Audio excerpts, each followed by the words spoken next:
ये ट्रांसपोर्ट का जो बिजनेस व्यवसाय लोग बाग कर रहे थे, इस पे ये गुंडे लोग आ बैठे हैं। ये गुंडे ही है जी, सरकार के आरटीओ है, टीआई है, हर बॉर्डरों पे लूट होती है। राजस्थान में एक गाड़ी घुसती है 5,000 की रिश्वत दे के निकलती है। ये आम आदमी है, रोडों पे ऐसे ही धक्के खाते हैं। पहले 5-6 साल किस्तें भरते भरते मर जाते हैं, उसके बाद वो गाड़ियाँ स्क्रैप हो जाती है, हाथ पल्ले कुछ आता नहीं है।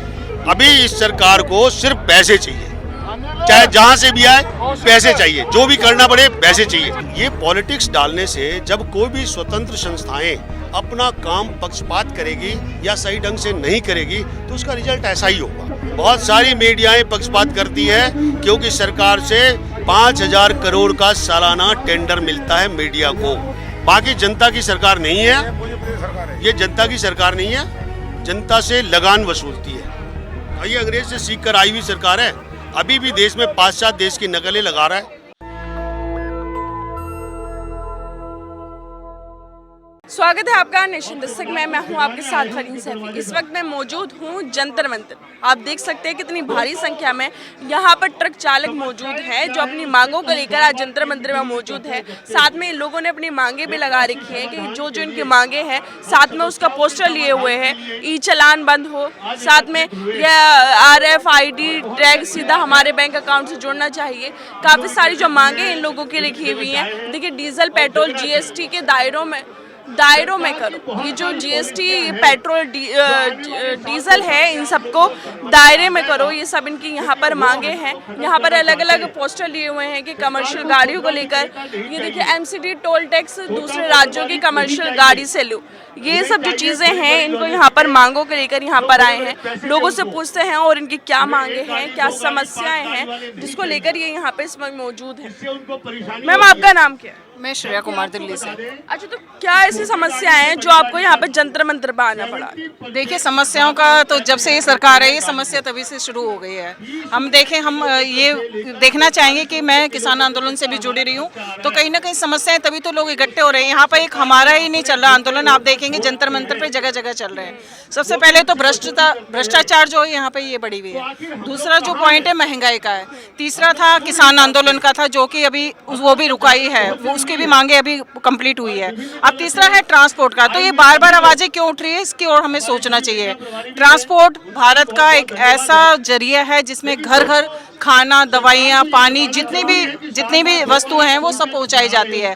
अगर हमारे किसान ट्रांसपोर्ट और अन्य जो सुख सुविधाएं वो उसी से वंचित हो जाएंगे तो हमारे तक घर में पहुंचने वाली जो सुख सुविधाएं वो वंचित हो जाएंगी। आज आपने देखा कि नींबू के दाम कितने बढ़ रहे हैं, कितने हैं? 360 रुपए किलो है। हम लोग यहाँ पे जो कमजोर मतलब गरीब हैं, वो कोई पेप्सी कोला ये तो पियेंगे नहीं ना। नींबू से ही शुरुआत करते हैं ना हम। तो नींबू जो है घर में एक नेसेसरी चीज़ है, आटा जो है नेसेसरी चीज़ है। अगर उनके दाम बढ़ जाएंगे तो क्या खाएंगे? मिट्टी तो खाएंगे नहीं, है ना। हम आदिवासी भी नहीं कि चलो पेड़ पौधे पत्ते खा के गुजारा कर लें। कहीं ना कहीं हमें सब्जियां चाहिए। सब्जियां कहाँ से आएंगी? ट्रांसपोर्ट से आएगी। अगर बच्चों को स्कूल मुझे भेजना है, वो कहाँ से आएगा? ट्रांसपोर्ट से आएगा। तो ये बढ़ती हुई महंगाई से हम लोगों पे बहुत प्रभाव पड़ता है। मैं एक हाउसवाइफ घरेलू मतलब स्त्री हूँ, तो मुझे पता है कि मेरे घर के बजट पे बहुत इसका प्रभाव पड़ेगा। जैसे कि इनका नॉर्मल होता है ना, उनके होता है 20 से 25 लाख का होता है, तो वो करते करते उनको चुकाते ही समय बीत जाता है। तो उनके जो वापस आने का है, जो उनको कमाने का है ना, वो तो कंप्लीट नहीं हो पाएगा। इसी तरह जैसे ट्रक वगैरह के, अभी भारत इतना उन्नत नहीं हुआ है कि इनको इतनी सुख सुविधाओं के, इनके लिए अलग से पार्किंग की सुविधा नहीं है। तो ट्रक वाले क्या करते हैं, बस वाले के भी कहीं पे जा रहे हैं तो थोड़ी देर सुस्तालिया कर ले तो उनका चालान कट के आ जाता है, जो कि उनको बहुत भारी पड़ता है। ये नेसेसरी मतलब ये है कि भाई उन्होंने कुछ खर्चा भी नहीं किया। जैसे रेस्टोरेंट में गए, कुछ खाना भी नहीं खाया, बस देखने गए, बाहर आए तो उनको बिल फाड़ के दे दिया, तो वो बिल क्यों पे करेंगे? मतलब कुछ खाया हो तो बिल पे करेंगे, पानी पिया तो चलो 10 रुपये भी देना बनता है। तो वही है कि ये इतना तो हर रेस्टोरेंट और या बड़े से बड़े होटल, हाँ, बड़े बड़े होटल में भी सुख सुविधा है कि तुम जाओगे तो वो शौचालय और पानी की मुफ्त व्यवस्था है। तो यहाँ तो सरकार ने यह भी व्यवस्था नहीं दी हुई ना, तो इनके खिलाफ ही है। जैसे कि आप देख रहे हैं कि RFD टैक्स सीधा हमारे अकाउंट से जुड़ना चाहिए, इनके अकाउंट से नहीं जुड़ा होता है, जो भी करता है। और दूसरा ई चलान बंद हो, कि कहीं भी जैसे ई चलान इन लोगों के हो जाते हैं, बड़े बड़े व्हीकल के, उनके छोटे मोटे चलान भी नहीं होते, काफ़ी बड़े बड़े होते हैं, 3,000 3 से 4,000 तक के होते हैं, जो कि इनके लिए बहुत ज़्यादा बड़ी रकम है, क्योंकि इनके पास इतना नहीं आता। कहीं ना कहीं ट्रक चालक जो मालिक होगा वो ट्रक चालक को बोलेगा कि इतने बड़े चालान क्यों कटे। तो ऐसे करके बहुत सारी समस्याएं जिससे सरकार से हमें रूबरू होना, सरकार से हमें बातें करनी है। तो उसी के तहत ये आंदोलन अब शुरू करा है, देखते हैं कहाँ तक जाता है। सीधे मांगे ये है, जिस तरह से सरकार जो है वो पार्किंग नहीं दे रही है, ट्रक वाले जो है, बस वाले, उनके चालान कट जाते हैं, महंगे महंगे चालान कट जाते हैं। इन सब चीज़ों को लेकर ये अपनी मांगे कर रहे हैं। सर, तो कितने का चालान कटता है और जिस तरह से 20,000 का, 50,000 का, लाख रुपए का भी आपने पेपरों में देखा होगा। अच्छा, मतलब पार्किंग अगर नहीं मिलती है, हाँ, कहीं भी गाड़ी खड़ी है।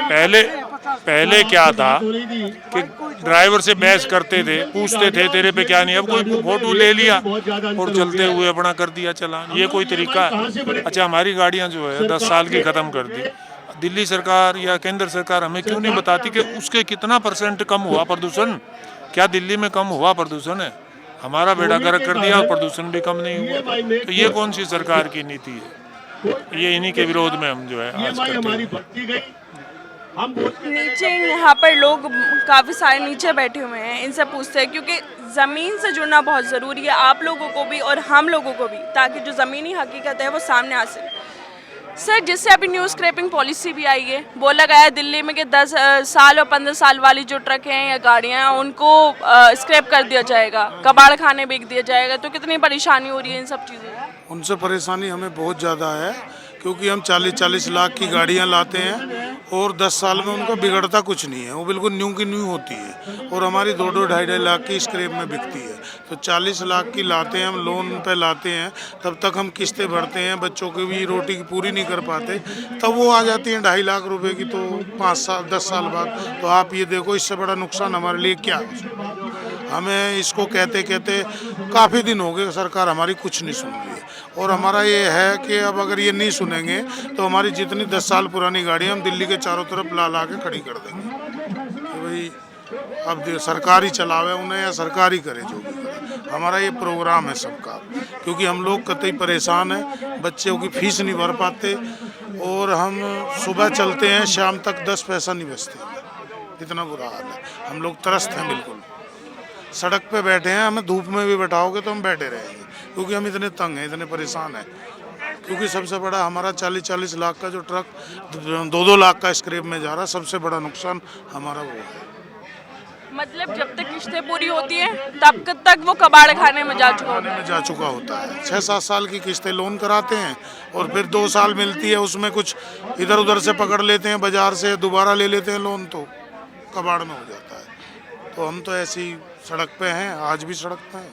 तो इससे अच्छा तो ये है कि हम सड़क पे ही बैठे हैं, अपने आज खुद बैठे हैं, कल बच्चों को भी लाएंगे, बच्चों के साथ रहेंगे, क्या करेंगे? भूखे मरेंगे तो इकट्ठे मर लेंगे। हाँ सर, किन मांगों को लेकर आज आप लोग यहाँ पर? मैडम, एक तो है जो ई चालान है हमारा, उससे हमें बहुत परेशानी है। जगह जगह चलती गाड़ी का चालान कर दिया जाता है। एक अगर कोई भी किसी मशीनरी का पार्ट कोई फैक्ट्री बनाने के लिए ले जाता है, अगर उसकी मैं गाड़ी के अंदर अगर उसी में डाला खुल जाता थोड़ा सा, तो उसी का चालान हमारे 25,000 रुपये का आ जाता है। 20,000 से स्टार्टिंग है जब से ये नया कानून लागू हुआ है। जब से कितने पैसे दें मैडम रोज? कितनी कमाई है गाड़ी में? रोड टैक्स हम देने लग रहे, इनकम टैक्स हम देने लग रहे, गुड टैक्स हम देने लग रहे, परमिट हम देने लग रहे, सब कुछ दे रहे हैं। हमारे को बहुत सी परेशानियाँ हो रही हैं। टोल टैक्स ज़्यादा हो गए हैं, डीजल महंगा हो गया है, पेट्रोल महंगा हो गया है। उसके बाद में जो ई चालान है, सबसे ज़्यादा परेशानी उसी चालान से हो रही है। तो गवर्नमेंट की प्लानिंग है जैसे भी है, डीजल के बारे में तो कोई बात नहीं है, लेकिन सबसे मोटी परेशानी हमें उसकी एक पेटी 300 किलो की, उसकी लंबाई है 22 फुट। अगर उसको 19 फुट की गाड़ी में लोड कर दिया जाए, क्या 300 किलो के लिए ट्रालर लगाएगी एक ट्रांसपोर्टर वहाँ से बेंगलोर से? नहीं लगाएगी। 300 किलो की कॉस्टिंग किसके ऊपर पड़ेगी? आपके ऊपर पड़ेगी, हमारे ऊपर पड़ेगी। 300 किलो की पेटी अगर डाले के ऊपर रख दिया है तो उसका चालान 21,000 रुपये का सुबह आ जाएगा आपके पास।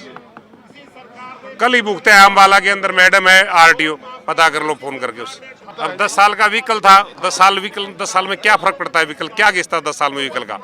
10 साल के अंदर उसकी EMI पूरी नहीं हो रही है। आज के दिन हालात ये हो रही है मार्केट के अंदर। एक ट्रक को लेकर के चलोगे आप, 200 रुपये ट्रक में 2,000 रुपये चक्कर में बच नहीं रहे हैं इस टाइम पे।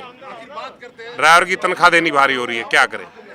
मतलब पार्किंग नहीं है अलग से, अगर ड्राइवर कहीं खड़ा कर देता है ट्रक को तो उसके ऊपर ये चालान काट दिया जाता है। हाँ जी, हाँ जी, नो पार्किंग का चालान काट दिया जाता है, लंबाई का चालान काट दिया जाता है, ऊंचाई का चालान काट दिया जाता है। जो मैं आपसे बात पूछ रहा हूँ जिस चीज़ के बारे में, करता है आपकी अलमारी कितने फुट है? अगर आपका माल बॉडी से आधा फुट भी आप हो जाएगा तो उसी का 21,000 रुपये का चालान आपके घर पे आ जाएगा। ये चालान बिल्कुल बंद होना चाहिए। सवेरे सवेरे एक जेडो को दे करके 11 चालान 21 चालान करने हैं आपको, 50,000 के चालान करने हैं उसको दे दी जाते हैं और सुबह ही जो है ना वो उनको 12 बजे तक अपने चालानों को पूरे करके घर सो जाता है। क्यों भाई, क्या गवर्नमेंट तनख्वाह नहीं दे रही उसको? ये सबसे मोटी कहानियाँ हैं, बहुत परेशानियाँ हो रही है इस टाइम पर हमारे को। अच्छा, जैसे बाबा रामदेव हैं, वो पहले बोल रहे थे कि पेट्रोल डीजल सस्ता होगा, लेकिन फिलहाल वो कहीं गायब हो गए। अगर कोई उनसे सवाल पूछ ले तो बोलते क्या उखाड़ लेगा, चुप बैठ जा। मैडम ऐसा है ना, ऐसे लोगों के पास कौन जा सकता है, किसको आने देते हैं वो लोग, समझ गए ना? वो तो उनको अपना मतलब हल करना होता है, उस टाइम पर बोल देते हैं, बाद में इधर उधर गायब हो जाते हैं, पता नहीं चलता। मरता तो मजदूर ही है ना, जो आदमी प्रैक्टिकली कर रहा है वो मरता तो वो है। तो आप लोग कब से प्रोटेस्ट कर रहे हैं? मैडम हमारे को हो गए करीबन 2 साल, 2019 से लेके 2022 आ चुका है। हमारी गाड़ी 15 साल रोड पर चलनी चाहिए। सरकार से निवेदन है, 21-20 में कोरोना काल था, वो परमिट के बगैर गाड़ियां रोड पे खड़ी रही हैं। 2 साल तो हमारे को वैसे ही मिलना चाहिए, 17 साल होना चाहिए हमारा, 15 साल तो कम से कम होना चाहिए। परमिट हम प्रॉपर दे रहे हैं। परमिट अगर हम टाइम से न उठाएं तो गवर्नमेंट हमारे को फाइन लगा देती है, रोड टैक्स का हमारे को फाइन लगा देती है। ये बंद होना चाहिए। ई चलान 100 होना चाहिए। ई चलान किसी भी गाड़ी का कहीं भी हरियाणा, पंजाब, उत्तर प्रदेश कहीं नहीं करना चाहिए। मोदी जी के जो कर्मचारी हैं, जो नेता है, जो लीडर हैं, जो मंत्री हैं, कोई काम नहीं करते। आगे वो आरटीओ को बोल देते हैं भैया ये चलान करो, ये चलान करो, ये चलान करो। गवर्नमेंट को पैसा चाहिए। चुनाव के लिए हर 5 साल बाद चुनाव होता है, पैसा गाड़ी वालों से निकालती है। गाड़ी वाला कहाँ से पैसा लेके आएगा? ई चलान बंद होना चाहिए। मोदी जी फिर 5 साल बाद आ जाते हैं, फिर मीठी मीठी बातें करते हैं, फिर चुनाव जीत जाते हैं। इस बार अगर मोदी जी ने कुछ ट्रांसपोर्टरों के लिए नहीं किया तो 2024 में नहीं आएंगे। अच्छा, जनता तो पहले से भी बोल रही थी कि नहीं आएंगे, फिर भी आ गए, यूपी में आ गए। अच्छा, एक चीज़ और, एक सवाल और, जिस तरह से कंपनियां प्राइवेट की जा रही हैं, सरकार बोल रही है कि इससे फायदा होगा। कोई फायदा नहीं होना। गवर्नमेंट स्कूल, प्राइवेट स्कूल बच्चों से मनमानी फीस लेते हैं, बच्चा पढ़कर जो है बेरोजगार हो जाता है। गवर्नमेंट अपने फायदे के लिए सोचती है। एयर इंडिया बेचती है, तो कुछ दिन बाद किसी और चीज़ को बेच देगी। गवर्नमेंट 5 साल के नहीं आती, 5 साल बाद फिर आ जाती है। मोदी जी से निवेदन है कि सरकारी नौकरी जब तक नहीं आएंगी, विकास देश का नहीं होगा। बच्चे कहाँ जाएंगे? दूसरे देशों में भटकते हैं। दूसरे देशों का हाल आप देख रहे हो, रशिया का क्या हो रहा है, यूक्रेन का क्या हो रहा है। इसलिए देश में रोजगार के लिए सरकारी नौकरी आपको रखनी पड़ेगी। फौज पुलिस की नौकरी बच गई, बाकी सब प्राइवेट हो चुका है। ये ट्रांसपोर्ट का जो बिजनेस व्यवसाय लोग बाग कर रहे थे, इस पे ये गुंडे लोग आ बैठे हैं। गडकरी कौन गुंडे लोग हैं? ये गुंडे ही है जी, सरकार के। आरटीओ है, टीआई है, हर बॉर्डरों पे लूट होती है। राजस्थान में एक गाड़ी घुसती है, 5,000 की रिश्वत देके निकलती है। वो पैसा कहाँ जाता है? वो इन्हीं घरों में आता है। अच्छा, मतलब बॉर्डर क्रॉस करने में 5,000 रुपए देने पड़ते हैं। एक स्टेट से दूसरे स्टेट में आप मूवमेंट करोगे, एमपी के अंदर बुरा हाल है, राजस्थान के अंदर बुरा हाल है। हर स्टेट के अंदर पैसा देना पड़ता है, तब गाड़ी आगे मूवमेंट में आती है। नहीं तो साइड में लगवा देते हैं, उसका चालान करते हैं, मारा पीटी करते हैं, ड्राइवर का सिर फोड़ देते हैं, कहते हैं ये गलत रास्ते में था, गलत दिशा में था। अच्छा, ये सब चीजें कौन करता है? सरकार करती है। और कौन करता है? आप और हम थोड़ी कर सकते हैं। सरकार के गुंडे बैठे हुए हैं, वो सरकार को पैसा कमा के देते हैं, अपना पेट भरते हैं, सरकार का पेट भरते हैं। सरकार ऐसे थोड़ी चलती है, वो गाड़ी वालों से पैसा कमाते हैं। हर बॉर्डर पे गाड़ी वालों को पैसा देना पड़ता है। उस पैसे की लूट बंद नहीं होगी, ट्रांसपोर्ट नहीं चल पाएगी। ये सीएनजी गाड़ी आपने 12 साल कर दी, डीजल वाली 10 साल कर दी, क्या 10 साल में गाड़ी खराब हो जाती है? नहीं होती। गवर्नमेंट को पैसा चाहिए, टाटा से, अशोक लीलैंड से, आइसर से, वो पैसा इनकी जेब में जाता है। ये चुनाव लड़ते हैं उससे। ऐसा नहीं होगा। ट्रांसपोर्टरों को खुला छोड़ो, उनको कमाने दो। कौन सा बिजनेस बचा आपके पास में? सिर्फ 4 आदमी देश चलाएंगे। हरियाणा है, पंजाब है। एक चालान के ऊपर 10% है उसका। क्या? हरियाणा के अंदर जो आरटीओ, जितने भी अभी आरटीओ हैं, हमने ऐसा सुना है कि उनका 10% गवर्नमेंट ने कर दिया है। 10% कमीशन कर दिया है गवर्नमेंट ने एक चालान पे। तो 20,000 से तो स्टार्टिंग होते हैं, उसके तो वैसे ही 2,000 रुपये करे होंगे। उसको क्या जरूरत है ड्राइवर से किसी से 500 रुपये लेने की? वो 2,000 रुपये पसंद करेगी, 500 क्यों लेगी? वो पूरी रात एक कोई भी आरटीओ है, जितना ये बहादुरगढ़ में है, अपने अम्बाला में है, जहां मर्जी चले जाओ आप, पूरी रात रोड पर रहते हैं। गाड़ियों पर चलने 8-8 घंटे की ड्यूटी लगा रखी। वो अपने कपड़े निकाल देते हैं, अपने साड़े को पहरा देते हैं, अपने साड़ा दूसरा उसका यार दोस्त को पहरा देता है। 1 मिनट भी जगह गाड़ी को निकलने के लिए जगह ही नहीं कहीं पर भी। क्या करेंगे गाड़ी वाले? मतलब पुलिस वालों की जगह गुंडे बिठा रखे हैं। हाँ जी, गुंडे। ये जो चालान काटने पर उनको % मिलता है। हाँ जी, 1% मिलता है। आरटीओ अलग होता है पुलिस से। ट्रैफिक पुलिस से आरटीओ का अलग डिपार्टमेंट होता है। आरटीओ सबसे ज्यादा परेशानी करता है। जिस तरह हमारा दिल्ली में 5 नंबर जो होते हैं उसको हम आरटीओ डिपार्टमेंट बोलते हैं। वो रात में परेशान करते हैं। 500 दोगे तो ठीक है, नहीं आपके घर में 23,000 रुपये का चलो सोए आ जाएगा, 1 मिनट लगेगी, आपको पता भी नहीं चलेगा। सुबह फोन देखो उठा करके यहाँ पे ये गाड़ी बंद होगी, 23,000 रुपये का चलाना रहा है। मतलब मनमानी हो रही है पूरी तरीके नहीं हो रही, पूरे गदर मचा हुआ है मैडम, पूरा गुंडा राज हो रहा है। हर गाड़ी वाला परेशान है। हाँ, टोल टैक्स 10% अब बढ़ा दिए, 10%। यहाँ से अगर आप सिरसा जाने लगोगे तो आपको 3,000 रुपये टोल के लिए चाहिए। रोड टैक्स हम दे रहे हैं, गुड टैक्स हम दे रहे हैं, सब कुछ दे रहे हैं। शाहजहांपुर बॉर्डर के पास ही पैसे लेकर गाड़ी निकलती है। हाँ, तो देखा आपने मनमानी जिस तरह से हो रही है उसको लेकर। अच्छा सर, कितना टैक्स देना पड़ता है आप लोग? मैडम टैक्स क्या, टैक्स तो पूछो ही मत। गाड़ी वाले को तो हर चीज़ में टैक्स देना पड़ता है। गाड़ी लो जब जीएसटी पेड करनी पड़ती है, उसके बाद रोड टैक्स हो गया, ग्रीन टैक्स हो गया, फिटनेस टैक्स हो गया, फिर आपके पार्किंग के नाम पे टैक्स हो गया। सब तरह के टैक्स ही टैक्स देने पड़ते हैं। एक गाड़ी ले लेते हैं, पहले बोलते थे कि आप गाड़ी ले लीजिए, इसमें प्रदूषण नहीं होना चाहिए। BS6 गाड़ियाँ ले रहे हैं जो सरकार खुद बोलती है कि ये प्रदूषण रहित गाड़ियाँ। फिर किस नाम का ये जो ग्रीन टैक्स लिया, NGT लिया जा रहा है, किस बात का लिया जा रहा है? कोई पूछने वाला नहीं है, कोई सुनने वाला नहीं है। ये आम आदमी है, रोडों पे ऐसे ही धक्के खाते हैं। पहले 5-6 साल किस्तें भरते भरते मर जाते हैं, उसके बाद वो गाड़ियाँ स्क्रैप हो जाती हैं, हाथ पल्ले कुछ आता नहीं है। तो यही परेशानियां हैं। सब लोग आपके सामने ही हैं, सब परेशान हैं।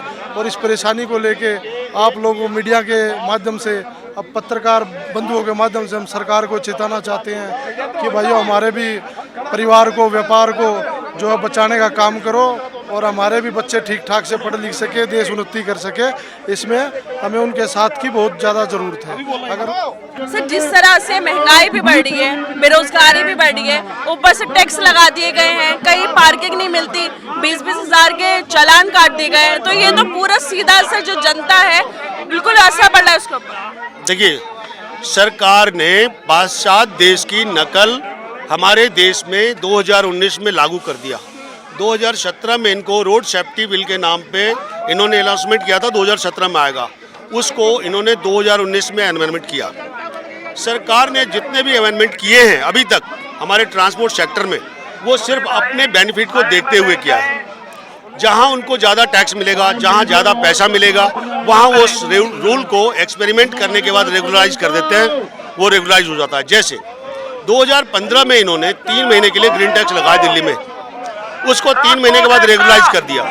जबकि उस ग्रीन टैक्स को लगाने से पहले इन्होंने कहा था पॉल्यूशन दूर करने का ये चार्जेज है, ECC charges, environment compensation charges.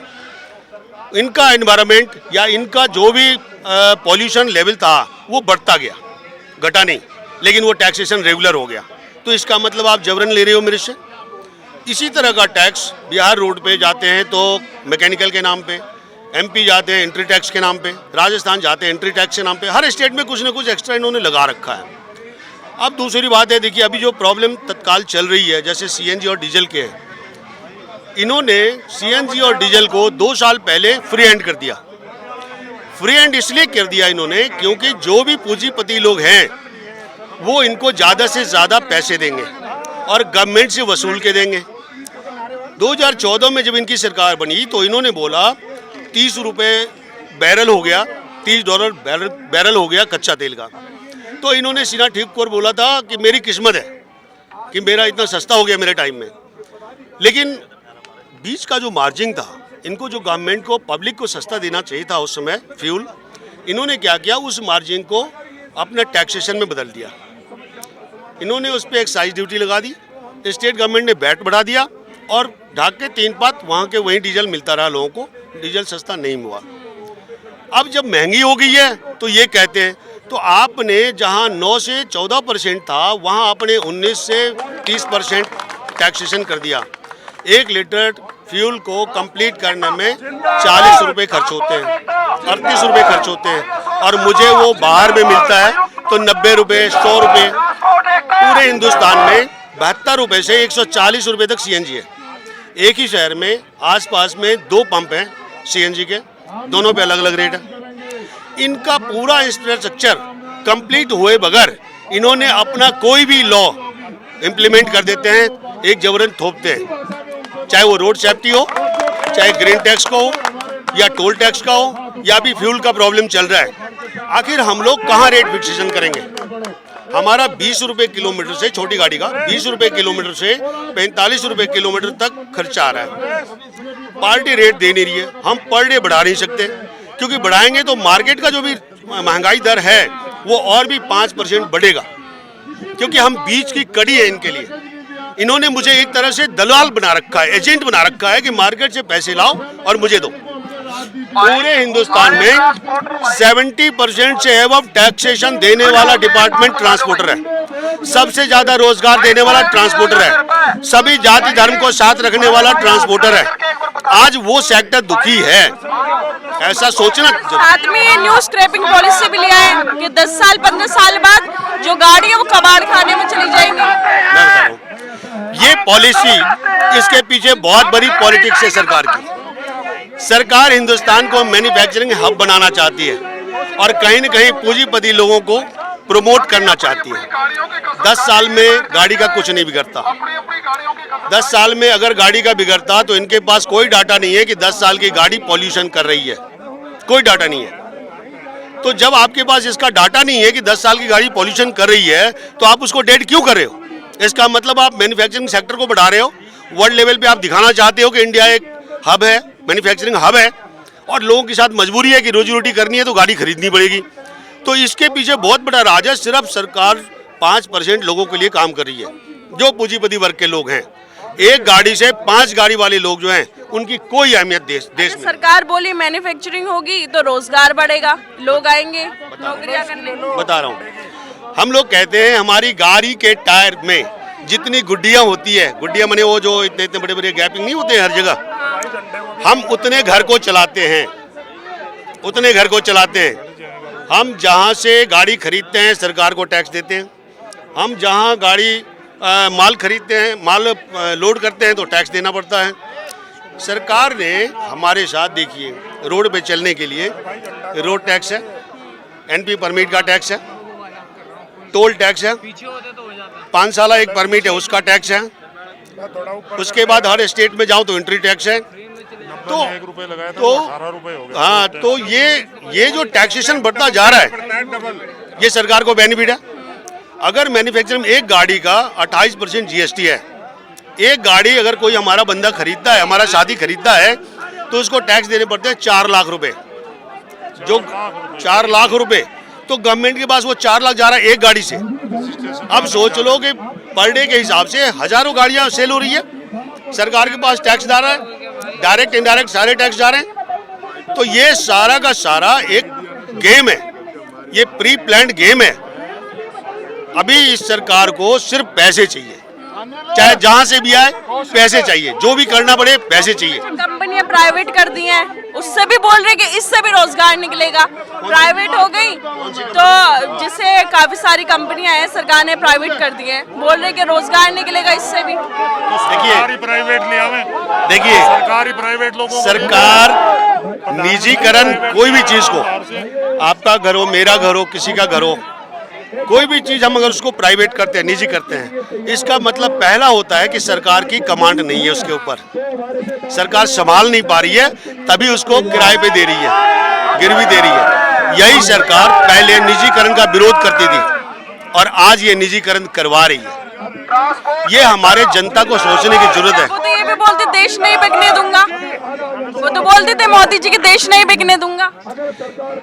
ये कहते थे देश नहीं बिकने दूंगा, देश नहीं झुकने दूंगा, लेकिन देश की जनता अगर भूख से त्रस्त होकर मर जाएगी तो देश बचेगा कहाँ? देश हमसे है, सिर्फ इन नेताओं से नहीं है। इस देश में 3 लाख NGOs चल रहे हैं, 4100 समथिंग MLAs हैं, 2144 पार्टियां हैं, 8 नेशनल पार्टी है, 53 क्षेत्रीय पार्टी हैं। मैं सारे राजनीतिक पार्टी और सभी लोगों को कहता हूं, इतने संगठन होने के बाद क्या कर रहे हो? सभी मिलजुल कर एक दूसरे के साथ रह के लूट रहे हैं, देश की जनता को लूट रहे हैं। अभी मनी ट्रांजैक्शन इतना नीचे स्तर में आ गया है कि लोगों के जेब में पैसे नहीं है परचेजिंग का। अब परचेजिंग का पैसे नहीं है तो मैन्युफैक्चरिंग सेक्टर नहीं होगा, आगे नहीं बढ़ेगा। मैन्युफैक्चरिंग नहीं होगा तो हम सप्लाई नहीं करेंगे, क्योंकि सरकार को पता है विदाउट रोड ट्रांसपोर्टेशन नथिंग इनका पूरा सिस्टम है, चाहे वो एयर ट्रांसपोर्ट हो या रेल ट्रांसपोर्ट हो, कोई भी ट्रांसपोर्टेशन इनका है वो विदाउट रोड के सब नथिंग है। तो रोड ट्रांसपोर्ट सेक्टर के ऊपर इनको ध्यान देना चाहिए। अभी दिल्ली में देख लीजिए, दिल्ली सरकार करी है, एक गाड़ी का फिटनेस कराने में 20,000 रुपये लग रहे हैं। क्यों 20,000 रुपये लग रहे हैं जी? ये सारे नाजायज है। आपको रोड पे गाड़ी चलानी है, आप एक टैक्स ले लो, आप सारे पेपर में जो टैक्सेशन लगा रखे हो उसको आप बंद करो। कहीं ना कहीं मुझे तो बेनिफिट दोगे अब, नहीं तो आप सीएनजी और डीजल को, फ्यूल को आप जीएसटी के दायरे में ले आओ। नहीं तो एक रेट एक देश में होनी चाहिए ना, एक देश एक कानून होना चाहिए, हम इसका सपोर्ट करते हैं। एक देश में एक नियम, एक कानून, एक रेट, एक टैक्स, एक सब कुछ होना चाहिए, हम लोग भी उसके सपोर्टर हैं। अच्छा, आपने जनता की बात की कि जनता दुखी हो चुकी है, जनता खुश है, इसलिए 4 राज्यों में जितवा दिया जनता ने, फ्री में राशन मिल रहा है, सिलेंडर मिल रहे हैं, घर मिल रहे हैं, राम राज्य लेकर आ गए। सबसे बड़ी बात, इस चीज से जनता खुश है। देखिए, ये हमारे देश में थोड़ी जनता को सोचने की जरूरत है कि दान का सामान बहुत ही बुरा होता है, दान लेने वाला कायर होता है। हम दान लेना नहीं चाहते, सरकार जबरन कहती है आपको मिलेगा, राशन कार्ड होल्डर हैं उनको मिलेगा, रोजगार नहीं होने के वजह से लोग चले जाते हैं लेने के लिए, उसका बेनिफिट उठा रहे हैं। इनका काम ही है डिवाइड एंड रूल। ये डिवाइड एंड रूल करेंगे, ये आपस में लड़ाएंगे, और जो भी विभाग है, ऐसा नहीं ट्रांसपोर्ट सेक्टर, सारे डिपार्टमेंट दुखी है इनसे, कोई भी डिपार्टमेंट सुखी नहीं है। चाहे वो बैंकिंग सेक्टर आप ले लो, हिंदुस्तान नहीं पूरे वर्ल्ड का सबसे बड़ा टेलीकॉम सेक्टर था BSNL, सबसे बड़ा पूरे वर्ल्ड का, उसको इन्होंने बर्बाद कर दिया। हमारी गाजियाबाद टीम के द्वारा उसको खाने का प्रबंध किया गया, बहुत बहुत धन्यवाद इसके लिए। उस वर्ल्ड का सबसे बड़ा टेलीकॉम सेक्टर ये BSNL था, उसको इन्होंने बर्बाद कर दिया। इन्होंने जियो को प्रमोट किया, इन्होंने जियो को प्रमोट किया, इन्होंने अपने काले धन जियो में लगा दिए, और जिस दिन इन्होंने बोला बंद करूंगा उससे 2 महीना पहले जियो लॉन्च हुआ था, इन्होंने सारे पैसे दे दिए। मैं आपके मीडिया के माध्यम से किसी भी पार्टिकुलर लीडर, नेता और किसी भी VIP का नाम नहीं लेना चाहूंगा जिसे VIP कहते हैं, क्योंकि मैं उसका मार्केटिंग नहीं करना चाहता। इस देश में एक प्रथा चल रही है, केजरीवाल सरकार, मोदी सरकार। केजरीवाल के बाप की नहीं है दिल्ली, मोदी के बाप की नहीं है भारत सरकार, दिल्ली सरकार। मुझे सरकार की गलत नीतियों का विरोध है, किसी पार्टिकुलर आदमी से नहीं है, क्योंकि हम जानते हैं कि जितनी बार किसी का नाम लेंगे उतनी बार वो प्रमोट हो जाएगा, चाहे वो चोर क्यों नहीं हो या साधु क्यों नहीं हो, जो भी गलत काम करने वाला हो या सही काम करने वाला हो, उसका नाम अगर 20 बार लिया जाए तो वो प्रमोट हो जाता है कहीं ना कहीं। इसीलिए किसी का नाम नहीं ले सकता। मैं इनके नीति के खिलाफ हूँ, जो नीति इन्होंने 70% जनता के खिलाफ लगाई है। अभी आपको बताऊं अभी चल रहा है क्या, अभी जो चल रहा है देश में, अभी दादागिरी चल रही है, नेतागिरी चल रही है। आप ब्यूरोक्रेट और कॉरपोरेट के लिए काम कर रहे हो, आप ये नहीं देख रहे हो कि हमारे जनता को जरूरत क्या है, हमारे जनता को चाहिए क्या, हमारी जनता क्यों जंतर मंतर पे आती है। लोकतांत्रिक देश में ये जंतर मंतर एक ऐसा स्टेशन इन्होंने बना रखा है, आपको अगर कहीं कुछ बोलना है तो आप जंतर मंतर चले जाओ, मैं सुनूंगा नहीं सुनूंगा कोई मतलब नहीं। ये एक ऐसे सिस्टम में देखिए, एक तरफ पॉलिटिक्स में इन्होंने डिवाइड एंड रूल कर रखा है, महंगाई इनके काबू से बाहर है। महंगाई काबू से बाहर होने का एक सबसे बड़ा कारण है मैन्युफैक्चरिंग सेक्टर को इन्होंने अपने हाथ से बाहर कर दिया है। इन्होंने फ्यूल, CNG, डीजल को बाहर कर दिया अपने हाथ से। महंगाई इनके हाथ में काबू कहाँ आएगी? जब आपकी रीढ़ की हड्डी क्रैक हो जाएगी कहीं से, तो वो आपको झुकना पड़ेगा। तो आपने रीढ़ की हड्डी, ये जो ट्रांसपोर्ट सेक्टर है, उसको ही क्रैक कर दिया है, तो महंगाई मार्केट में होगी। महंगाई वो तो बोल रहे हैं कि विकास कर रहे हैं हम देश का, इसलिए महंगाई हो रही है, थोड़ा तो झेले जनता। विनाश कर रहे हैं, विकास क्या कर रहे हैं? पूरे हिंदुस्तान में जितने भी इनके विभाग हैं, उसमें ट्रांसपोर्ट का विभाग है जो नितिन गडकरी जी के पास है। ये अपने पूरे सारे विभाग का तहकीकात कर लें। सबसे ज़्यादा पैसे की उगाही ट्रांसपोर्ट विभाग दे रहा है। आप रोड बना रहे हैं, ठीक है, आप रोड बना रहे हैं, रोड पे आप टोल टैक्स लगा रहे हैं, चलेगा। बाकी जो पेपर के टैक्स हैं, जो 50,000 रुपए से 1 लाख रुपए मुझे लगते हैं गाड़ी के पेपर बनाने में, उसको तो माफ करो, एक ही टैक्स लगाओ। या तो आप तो या तो सीएनजी या डीजल पे टैक्स ले लो, उसी पे सारा काम करो। सेस टैक्स जो लिया जाता है डीजल के ऊपर या सीएनजी के ऊपर, वो रोड के लिए लिया जाता है, लेकिन फिर भी आप हमसे टोल टैक्स ले रहे हो, बिना इंफॉर्मेशन आप अपनी मर्जी से बढ़ा रहे हो। आपके कंट्रोल में है क्या? और आप जुमलेबाजी कर रहे हो, बेवकूफ बना रहे हो जनता को। जनता ये ऐसी सरकार ऐसी है कि आपके गले में डाल दिया ढोलक, एक मेरे भाई के गले में डाल दिया हारमोनिया, किसी के भाई में डाल दिया वो झाल जो होता है बजाने वाला वो, और एक मंदिर के धर्मशाला में बैठा दिया। बोला भाई तुम लोग कीर्तन करो, यहाँ पे तुम लोग कीर्तन करो। हम सभी लोग कीर्तन करने लगे और इनके आदमी पीछे से आए और मूर्ति के ऊपर जो मुकुट रखी थी ना सोने की, और माता जी के कंगना रखे थे ना, वो चोरी करके ले गए पीछे से। जब कीर्तन खत्म हुई हम लोग ढूंढे, या भाई ये मूर्ति खाली कैसे हो गई? तो कहा जो यार जो आपको बैठाया वही तो ले गया। हम लोग पुलिस रिपोर्ट कराने गए, बोले भाई ये जांच का विषय है, ये जांच का विषय है। तो इस तरह की तो सरकारें हैं कि मैं ये कर रहा हूँ, तुम लोग वहाँ चलो, मैं आ रहा हूँ पीछे से, और ये पीछे से गायब हो गए। मतलब पूरी साजिश की जा रही है। जैसे अभी जहांगीरपुरी महल का इंसिडेंट ले लो, फिलहाल दोनों तरफ से जो एकदम हिंसा का माहौल बना रहा, शोभ यात्रा निकाली गई, पुलिस के परमिशन ना होने के बावजूद भी निकाल दी गई।